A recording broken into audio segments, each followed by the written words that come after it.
What's going on, guys? My name is Sizix, and today I am here to be your Rocket League personal trainer.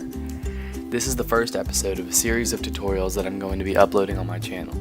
A lot of you have been asking me to teach you guys how to do all sorts of fancy game mechanics, and so that's exactly what I'm here today to show you.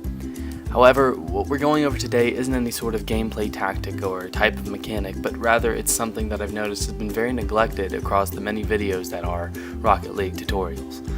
Instead of showing you a fancy shot and telling you what to train, today we are going to be talking about how to train. And you might be asking yourself, what does that even mean? Has Garrett lost his mind?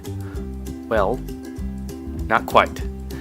Rather than sit here and explain what I'm talking about, let me just go ahead and show you.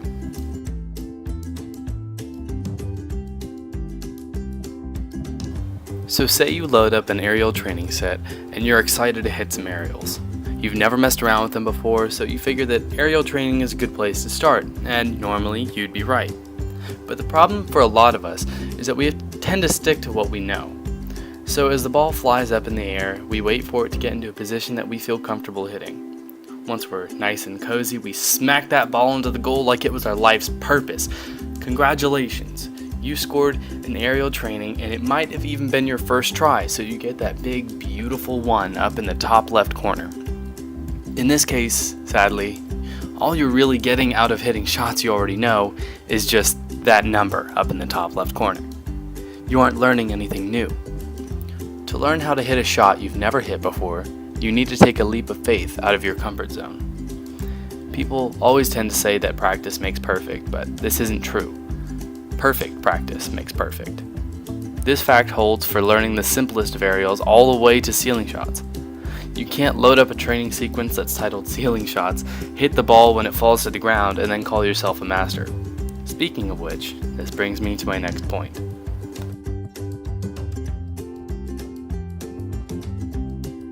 So you load up this training sequence created by Squishy Muffins himself, and when you try to go for these shots, you realize these are some damn hard shots. You reset the shot over and over and over, just trying to hit the ball the right way so that it goes in the goal in the most satisfying way. And maybe after nearly 100 attempts, you finally see that gorgeous goal explosion you treasure so much. Or maybe you see a dull orange powder. Either way, you have never been more proud of yourself. You hit that shot. And you should be proud of yourself. Positivity is one of the most important things about training. The only problem is that afterwards, you just call it a day. You sit back with a sigh and think to yourself, damn, I'm good. But then when you go into a game and you see an opportunity to hit that shot, you whiff it. You messed up worse than the Seahawks passing the ball, and you don't know how you could have done that. You could do it in training. The problem is that you didn't nail the shot. Beyonce didn't become famous because she hit a good note one time. She hit that same note over and over and over again for a long time. There's a fine line between luck and consistency, and if you've ever opened a crate in Rocket League, you'd know which side you'd like to be on. If you hit a shot 1 out of 100 times in training, you'll make it 1% of the times in game. If you make a shot once, hit it again.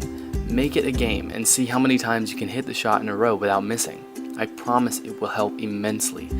A rookie practices until he can hit the shot, but a master practices until he can't miss it.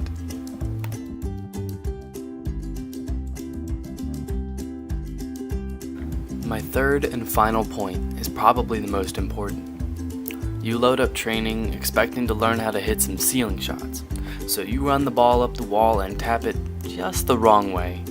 Frustrating, but you keep your cool and reset the shot. But the same thing happens, and again, and again, and again, and again. Your frustration is steadily rising, and when you just barely miss the perfect shot, you flip. You begin resetting the shot over and over before you even give yourself a chance to take the shot. You have mercilessly slaughtered that reset button in your vendetta against this shot, and for what? You aren't hitting it, and you certainly aren't learning a ceiling shot. The simple solution is just take a break. Go get some food.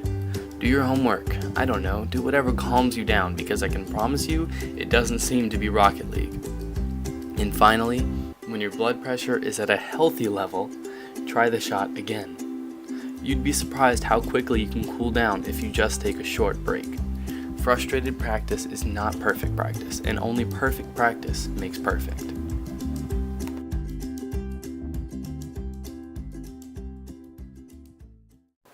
And that's it. I hope I at least helped some of you figure out exactly how to get going in training, as well as moving up the Rocket League ranks. If you guys did enjoy, make sure to smash that like button for me and let me know down in the comments what you thought. And of course, leave a comment down below saying what type of mechanic I should go over next week. I'll be uploading these kinds of videos every week until I run out of mechanics to upload. You guys have been crushing it with the support, and I have never been happier.